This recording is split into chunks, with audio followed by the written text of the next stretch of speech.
มาแล้วครับตัวที่3วันนี้นี่ฮะมาแล้ววิ่งมาแล้วครับผมนันเก๋เนี่ย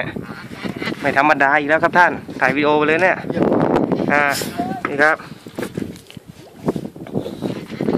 มาแล้วครับเดี๋ยวดูโอ้โหออกครับตัวนี้ปลาอะไรครับผมเป็นถุงงามครับถุงงามนะคิดว่านะปลาอะไรไม่รู้ครับเดี๋ยวมาดูกันอีกทีวันนี้ซัดไปคนเดียวแล้วครับ3ตัวโอ้โหฮอตจริงๆไม่ธรรมดานะครับผมไม่ธรรมดาขึ้นมาครับผมเล่นขึ้นมาอะไรครับผมอะไรเอ่ยโอ้โฉมครับขาวๆมาแล้วครับผมโฉมมาแล้วครับขาวมาแล้วโฉมงาม